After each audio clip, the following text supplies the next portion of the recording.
সাকিবের বাবা এখানে হচ্ছে শুয়ে আছে বা উনি চলে গেছে।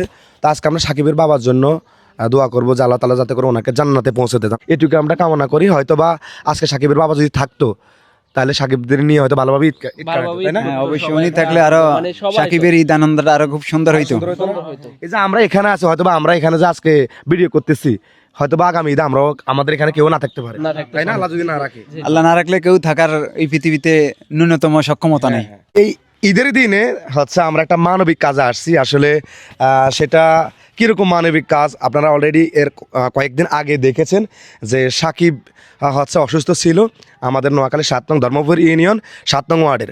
তো সাকিবের আব্বুও মারা গেছে রমজানে। তো কয়েকদিন পর সাকিব অসুস্থ হয়েছে। তা আমরা আজকে একটা উদ্যোগ নিয়েছি, বিশেষ করে আমার রুবেল ভাই এবং সজীব ভাই। আপনাদের মূলত এটা কি সংগঠন নাকি এমনি এলাকার? আমাদের এটা আমরা ইনশাল্লাহ আগামীতে খুব শীঘ্রই এটা সংগঠন আকারে পরিণত করব। এখন এলাকার উদ্যোগে যুব সমাজের উদ্যোগে আমরা এই উদ্যোগটা নিয়েছি।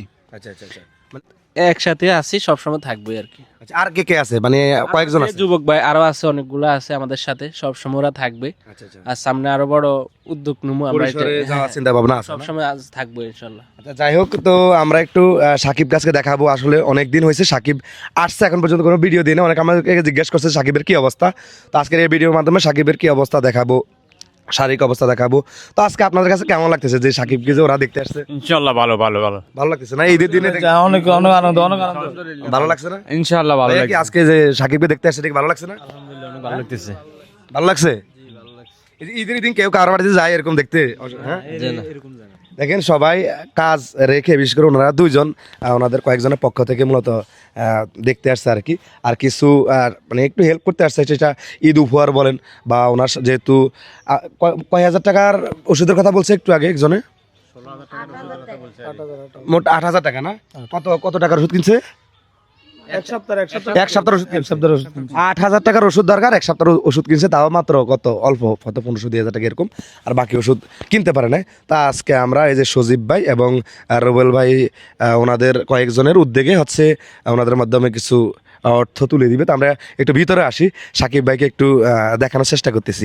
এটা হচ্ছে সাকিব ভাইদের বাড়ি আর কি। তো সজীব ভাই আপনি আসেন, বসেন। রুবেল ভাই একটু বসেন, সজীব ভাই এখান দিয়ে বসেন বা রুবেল ভাই এখান দিয়ে বসেন। তো সাকিব ভাই আপনার কি অবস্থা বলেন?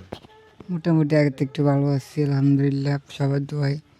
ভালো, আগের থেকে একটু সুস্থ আছেন না? জি আলহামদুলিল্লাহ আছি, সবার দোয়াই। এই খাইতে পারেন এখন? জি না, একটু একটু মানে হালকা পাতে একটু খেতে পারি, পুরোপুরি জি। এই হাঁটাচলা করতে পারেন না? জি না, এখন পারি না, উঠে দাঁড়াতে পারি না, বসতে পারি না। তাই কেন হাঁটাচলা করতে পারেন না কেন?